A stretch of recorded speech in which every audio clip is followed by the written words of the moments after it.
Imagine standing on a battlefield in the late 1700s. The smoke is thick, the air smells like gunpowder, and lines of soldiers are lifting heavy wooden muskets. They fire in volleys, not because they're precise, but because muskets were never built for accuracy. They were smooth-bore weapons, but not long after, something changed. Enter the rifle. It looked similar at first glance, but inside the barrel, a hidden innovation made all the difference. Spiraled grooves that spun the bullet, making it fly straighter and hit harder. That simple twist inside the barrel changed warfare, hunting, and even survival itself. And today, on Antiques Roadshow, we've seen both these legendary weapons, muskets with rich colonial history and rifles that told stories of frontier life, Civil War battles, and family legacies. Let's get started. Sometimes a family heirloom isn't just old, it's revolutionary. This musket, kept in one family for generations, isn't just a relic from the 1700s. It was carried into battle by a teenage soldier named Jonathan Dustin Cheney, the owner's third great-grandfather, during the American Revolutionary War. It wasn't handed out by the Army. It was his own weapon, one he brought with him when he joined the fight for American independence at just 17 years old. So Jonathan Cheney was actually from Hampstead, New Hampshire, which is a town right over the Massachusetts border from Haverhill. Okay. And in December of 1775, he enlisted in Captain Thomas Cogswell's company of Colonel Loamy Baldwin's 26th Continental Regiment. And this isn't a family myth. It's documented history. He was even paid 6 shillings for supplying his own firearm. He saw action in some of the most crucial turning points of the war, the Siege of Boston and Washington's legendary attack on Trenton. But what about the musket itself? It's not a rifle. There's no rifling in the barrel. It's a smooth-bore musket designed for military use. And it was made by Richard Wilson, a British gunsmith in London. Wilson was a commercial supplier of arms during the French and Indian War, meaning this weapon likely made its way to America between 1754 and 1756, nearly 2 decades before the Revolution even began. The musket still bears the name Wilson, faintly engraved on the lock, London on the barrel, and proof marks on the breech, one of which includes Wilson's initials, R.W. Though it's in worn condition, that wear tells a story. So this gun was probably built and brought to this country between 1754 and 1756. The hammer and cock were replaced during the Revolutionary period to keep it battle-ready. There are repairs to the wood stock, missing ramrod pipes, and the original ramrod is gone, but all consistent with period use. Despite those imperfections, it's a rare and valuable piece. So you've got a great gun with a great history. At auction, I would put $15,000 to $20,000 on it, and that's a conservative number. Wow. I think it would go higher than that, given the history that's with it. Okay. I would put an insurance value on this gun in the $25,000 to $30,000 Wow. range. Thank you.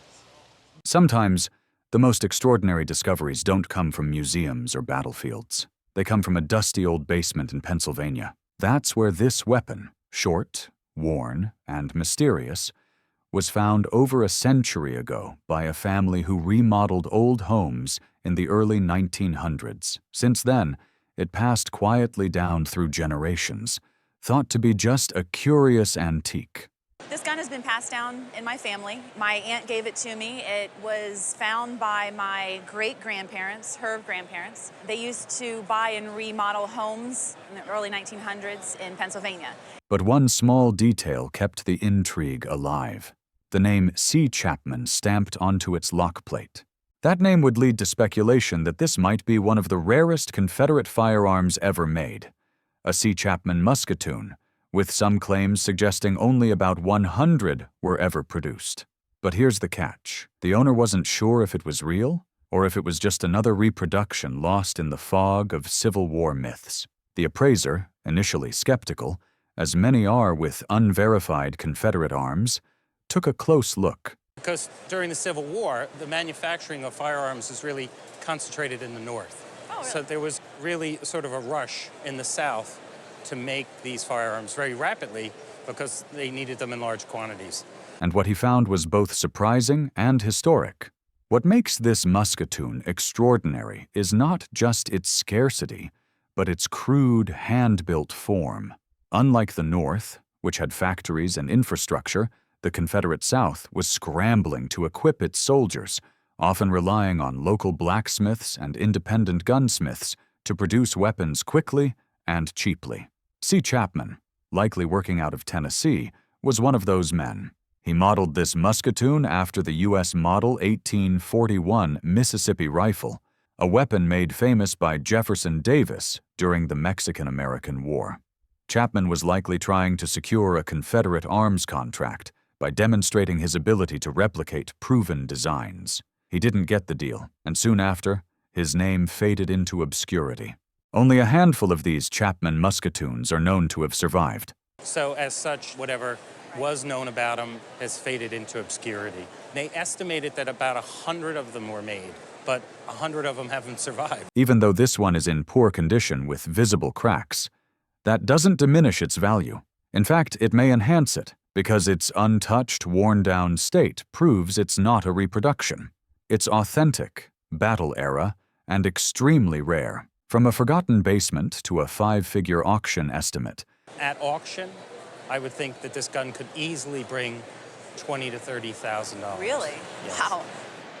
This musketoon proves that even in the shadows of American history, there are still stories and artifacts waiting to be uncovered. When we talk about the guns that helped shape American history, one name often echoes through time: Winchester. But before the Winchester legend was born, there was the rifle that made it all possible.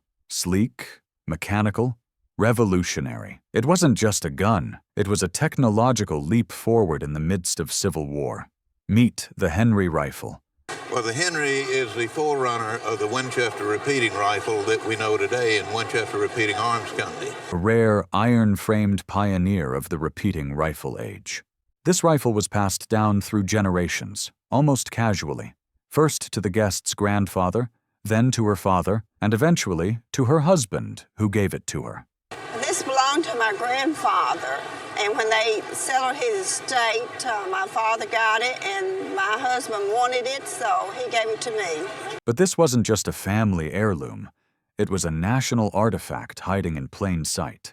What she brought in was not a standard Henry rifle. It was something far rarer, an iron-framed Henry, a configuration produced in extremely limited quantities before brass frames became standard. A lever-action rifle designed by B. Tyler Henry. The first usage of it in warfare was during the war between the states. Most collectors will go their entire lives without seeing one in person. Invented by Benjamin Tyler Henry, this rifle introduced a 15-shot .44 caliber lever-action mechanism, making it the first truly practical repeating rifle. During the American Civil War, Union soldiers who carried Henrys could outshoot their enemies by sheer rate of fire. Confederate soldiers reportedly called it, "that damned Yankee rifle you load on Sunday and shoot all week." It was a 15-shot, .44 caliber lever-action rifle designed by B. Tyler Henry. The first usage of it in warfare was during the war between the states. Now here's where it gets even more jaw-dropping. This rifle bears serial number 64, meaning it was made in the very earliest production run, likely in 1862. We're talking about the first 100 rifles ever made by the New Haven Arms Company, which would later evolve into the legendary Winchester Repeating Arms Company. Despite its age, the condition is outstanding. The original bluing has faded into a rich patina, and though it's been lightly cleaned, the overall appearance is museum-worthy. This is a weapon that may very well have seen combat in the Civil War and survived. The rifle was originally blued, and the finish is somewhat faded into a patina. It's been lightly cleaned. So just how much is this forgotten family treasure worth? It's not just a rifle, it's a symbol of a country on the edge of modern warfare, and in this case, it turned out to be a $100,000 surprise hiding in a family closet. I would estimate this rifle today from $75,000 to $100,000. My goodness, thank you very much. Now, isn't that a nice surprise? It sure is. Imagine owning a piece of early American craftsmanship so untouched, so historically pristine, that even experts are stunned to see it in its original condition. Now imagine keeping it in your closet. That's exactly what happened when one guest brought in a beautifully carved flintlock rifle. It belonged to my parents. It was given to them as a wedding present in 1926 in New York City by a friend who was a gun collector, and eventually it became mine. For nearly a century, this artifact quietly waited for its moment of rediscovery. She believed the rifle may have been used by a British soldier during the American Revolution. But the truth was something a bit different, and even more remarkable. The appraiser immediately recognized it as the work of Christian Beck, a master gunsmith working out of Lebanon County, Pennsylvania, from the late 1700s to around 1810. While not Revolutionary War era, this rifle comes from the early Federal period, a time when American gunsmiths were developing their own national styles of firearm design. What sets this piece apart? Its completely original flintlock mechanism. That may sound minor, but it's exceptionally rare. Most flintlocks were converted to percussion ignition systems by the mid-19th century as technology advanced. Finding one untouched like this is like discovering a sealed time capsule from 1810. The appraiser walks us through the details: raised decorative carving, intact original components, and even the frizzen, which is still in place despite a missing spring. The artistry in the woodwork reflects the signature of a master gunsmith, not a mass-produced weapon. This was a piece built not just for function, but as a craftsman's pride. And yet it's been sitting for decades in a closet. Not on display, not in a case, just waiting. So what is a forgotten heirloom like this actually worth? Wonderful carving here, and tremendous carving right here. It's just a remarkable rifle made by an expert gunsmith, and I'm so happy to have seen it and that you brought it in. Where do you have it now in your house? It's a wake-up call for anyone storing old family items out of sight, because sometimes that dusty object you forgot you had might be an untouched $25,000 masterpiece carved by one of America's early artisan gunsmiths. It's one thing to inherit an heirloom. It's another when that heirloom has been passed down for 6 generations, from the hands of your great-great-great-grandfather to yours. It came to me about 12 years ago from a great uncle. I remember seeing this gun when I was 5 or 6 years old. My great-grandfather was still alive. He brought it out, showed it to me, and very proud of that item back then, and I'm proud of it today. That's the story behind this richly decorated Pennsylvania percussion rifle. His great-grandfather proudly showed it to him then, and now, decades later, that pride has come full circle. The rifle bears a signature, A. Daniels, etched onto the barrel. That name led the appraiser to identify the gunsmith as Adam Daniels, who was active in Lancaster, Pennsylvania between the 1820s and 1840s, precisely the period when the guest's ancestor would have been alive. All the pieces of the family's oral history start to fall into place. But it's not just the maker or the age that makes this firearm so compelling. This rifle is a showpiece, decorated with engraved silver and brass inlays that span the barrel and the wrist of the stock. The rifle's craftsmanship isn't just impressive. It's rare. The most fascinating detail? A small mother-of-pearl inlay carved into what appears to be a fish, or perhaps a quail's eye, depending on how you see it. It's a unique artistic touch that the appraiser admits he's never seen on another rifle of this type. That detail alone transforms this from a finely crafted weapon into a true collector's gem. And that feature is, to me, really unique. I've really never seen it on another gun. Most rifles of this kind, with modest engraved overlays, would fetch $5,000 to $7,000 at auction. But this one, because of the extensive detailing and that rare mother-of-pearl figure, the estimate jumps.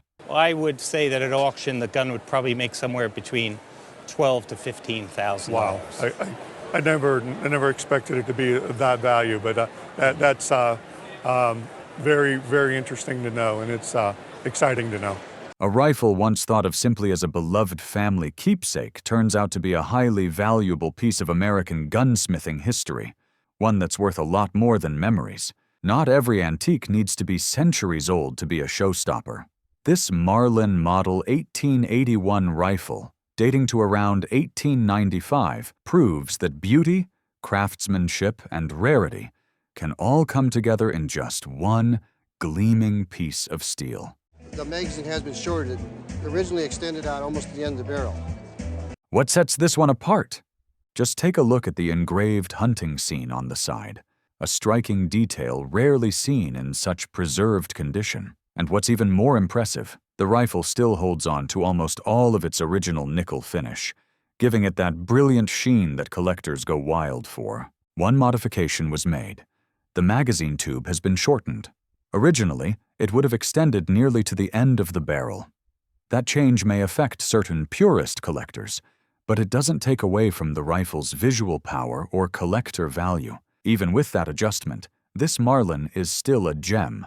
With its elaborate detailing, top-tier condition, and history rooted in the American frontier, the appraiser gave it a solid auction estimate. It's worth about $6,000.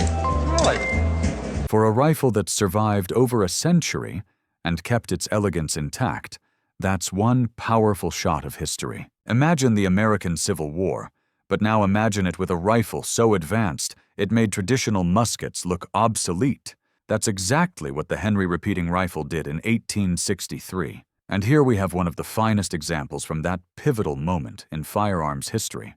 It's not just any Henry, it's an early model, evident by the rounded heel of the butt plate, a subtle design touch collectors look for. The receiver carries a rich bronze patina, untouched and unpolished. That deep color? It tells a story. This isn't a gun that's been overly cleaned or tampered with. It survived the passage of time with its authenticity intact. But the Henry wasn't just beautiful, it was revolutionary. Designed by Benjamin Tyler Henry, this .44 caliber lever-action rifle could fire 16 shots without reloading, an unheard-of capability at the time. While most soldiers were still fumbling with single-shot muzzle loaders, a soldier armed with a Henry had the power to fire again and again with incredible speed. Though expensive for the average Union soldier, many bought it with their own money, calling it the rifle you could load on Sunday and shoot all week. With its place in Civil War history and incredible engineering, a rifle like this is more than a weapon. It's a piece of American transformation. The appraiser didn't mention a specific dollar amount, but rifles like this, especially early models in original condition, have been known to fetch anywhere between $40,000 and $75,000 at auction, depending on condition, provenance, and serial number. It's not just metal and wood, it's a machine that changed the battlefield. Forever. What if I told you the rifle you're about to see is serial number 1, the very first ever made, of one of the most significant Civil War firearm models?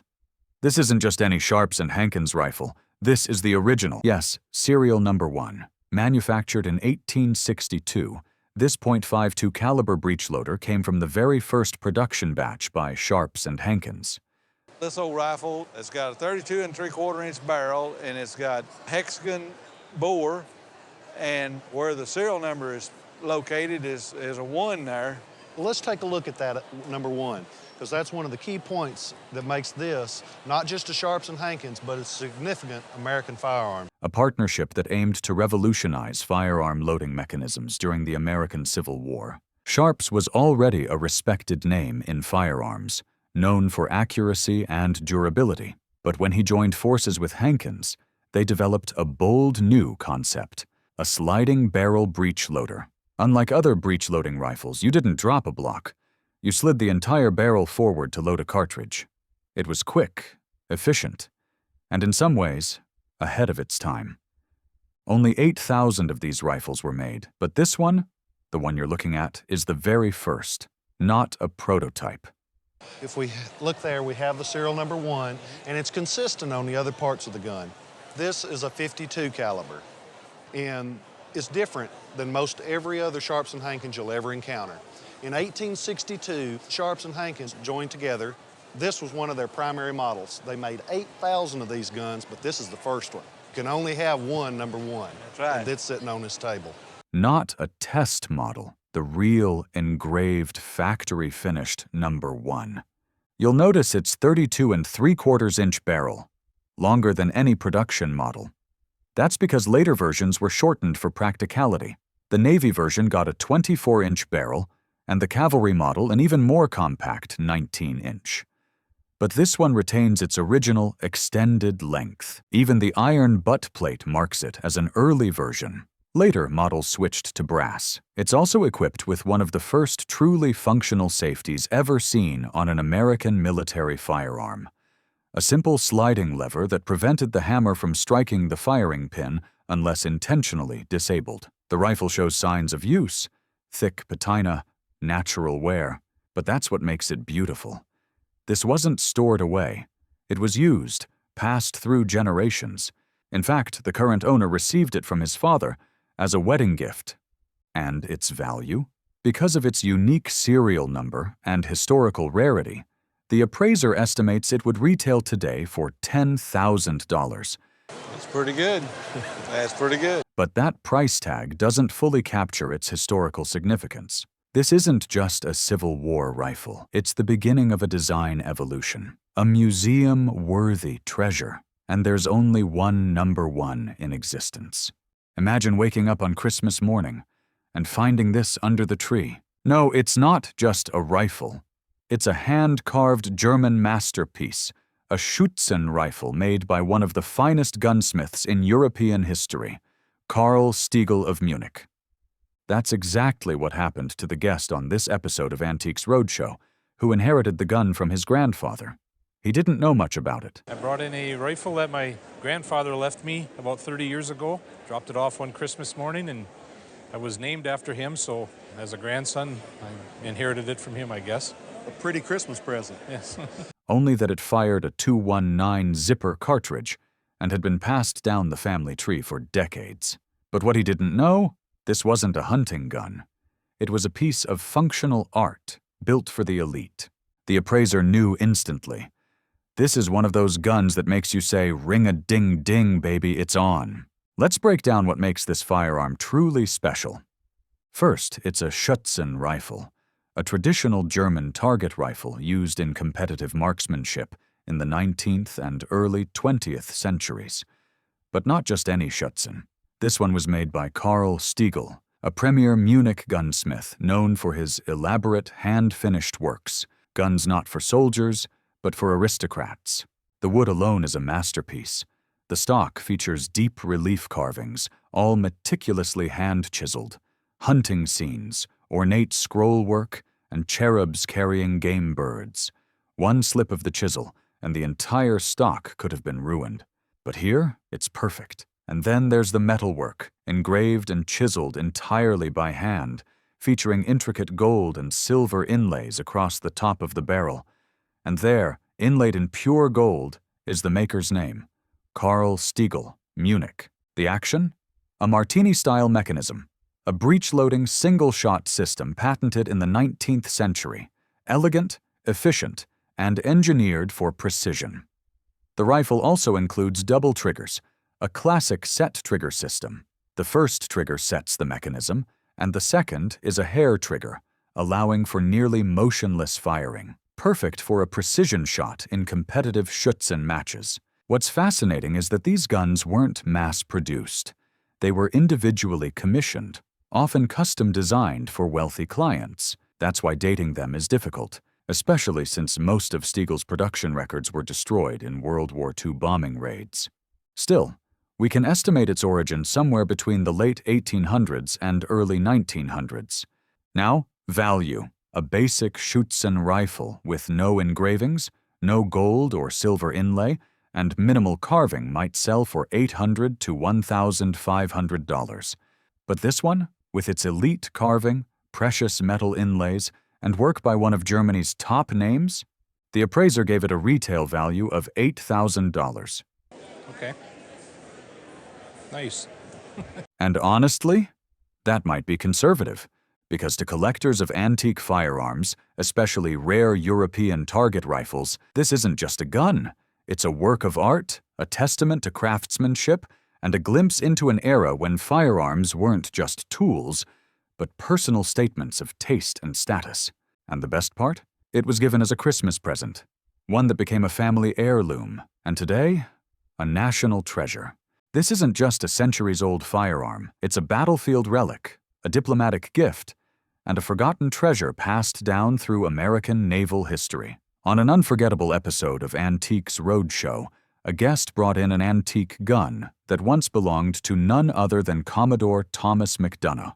It initially belonged to Commodore Thomas McDonough, who is a prominent naval officer in American history. When he was 16, he received a warrant from John Adams, the president at the time, to join the Navy. A legendary American naval officer best known for his decisive victory in the War of 1812. But this story takes us even further back, to the shores of Tripoli. When McDonough was just 16, President John Adams gave him a naval warrant. He joined the U.S. Navy and soon served aboard the USS Philadelphia during the First Barbary War, America's first real military conflict overseas in what is now Libya. The Philadelphia was captured and run aground by Tripolitan forces, and McDonough, one of the lucky survivors, was reassigned to the USS Enterprise. Then came one of the most daring missions in early U.S. naval history. McDonough, alongside the legendary Stephen Decatur, was selected for a secret mission: infiltrate Tripoli harbor and destroy the captured USS Philadelphia to prevent its use by the enemy. In a bold night raid, they boarded the ship and burned it to the waterline. The mission was a success, and McDonough, for his bravery, was promoted to first lieutenant. It's around that time, family tradition holds, that he received this remarkable firearm. But here's the twist. The gun was already an antique when he got it. It's a Turkish Mikale gun, likely from the 17th century, meaning it was over 100 years old when it was given to McDonough. Possibly a gift of honor from a superior, perhaps even from Decatur himself, or acquired during the campaign in Tripoli. Let's look at the weapon itself. It features a classic Ottoman design, a thick, bulbous buttstock, a flared muzzle, a tall rear sight, and decorative bone inlays dyed green to mimic jade. The lock mechanism is a Mikale style, typical of Ottoman and North African firearms from the 1600s to the 1800s. The lock mechanism sits on the outside of the weapon, distinct from Western flintlocks. Despite missing some brass fittings and showing wear, it's a rare and desirable piece of Islamic arms history, especially because of its association with one of America's earliest military campaigns overseas. At auction, the appraiser gave it a conservative value of $7,000 to $10,000. Oh my Lord. I absolutely had no idea. That's amazing. But its true worth might lie in the story it tells. A gun made for an Ottoman warrior, gifted to an American naval hero, smuggled across centuries and continents, and now held by a descendant of a family friend. Not every treasure sparkles. Some carry history in every scratch, every brass detail, and every family memory passed down through generations. This gun? It's not just valuable, it's priceless. At first glance, it looks like a typical old Civil War rifle: weathered wood, rusted steel, and a nameplate etched with the words South Carolina. But as the appraiser on Antiques Roadshow quickly revealed, this musket's story begins long before the first shots were fired at Fort Sumter. Well, this gun's actually had a couple of lives. It was made in New Haven, Connecticut, and on the lock plate we have the eagle, New Haven, and then on the back behind the hammer we have U States. So it was made by Whitney. And it holds secrets that link 2 American wars, 2 armories, and a forgotten contract that shaped history. The guest brought in the musket, believing it was from the Civil War, having been passed down in their family since at least 1912. Its solid frame and aged patina suggested it had seen real use. But what truly caught the expert's eye were the markings. One side of the metal bore the famous eagle crest and the word New Haven, with U States etched near the hammer. This was no mystery maker. This gun was built by Whitney Armory, yes, that Whitney, Eli Whitney, the inventor of the cotton gin and a pioneer in American mass production. But this rifle wasn't built for just anyone. It carried a rare state marking burned into its wooden stock. So Carolina, a clear indication it was produced under a special contract for the state of South Carolina. Dating from around 1810, This musket is one of the early Whitney contract arms, possibly part of an 1816 agreement to supply the state with 800 to 1,000 guns. That South Carolina stamp means it likely served as part of the state's militia armory during the antebellum years, decades before the Civil War. The 28th stamped on the gun may refer to the 28th Regiment, a rare military marking that narrows down its original unit, something historians dream of finding on antique arms. But this gun didn't stay in the early Republic. It was converted from flintlock to percussion cap ignition, a hallmark of Civil War-era weapon modification. At the time, flintlocks were considered obsolete, and with the Confederacy under strain for resources, many Southern states retrofitted their old stockpile of weapons to make them usable in battle. The hammer is a crude, hand-forged Confederate style, the kind made in backwoods workshops under the duress of war. It's called a drum-style conversion, typical of Southern arsenals. Despite some wear and a non-original conversion, the provenance makes all the difference. Without the South Carolina marking, this musket might fetch only $1,500. But with it, the appraiser confidently valued it at $6,000 to $8,000, and even admitted that's a conservative estimate. What? $6,000 and $8,000? And I think that's a little conservative.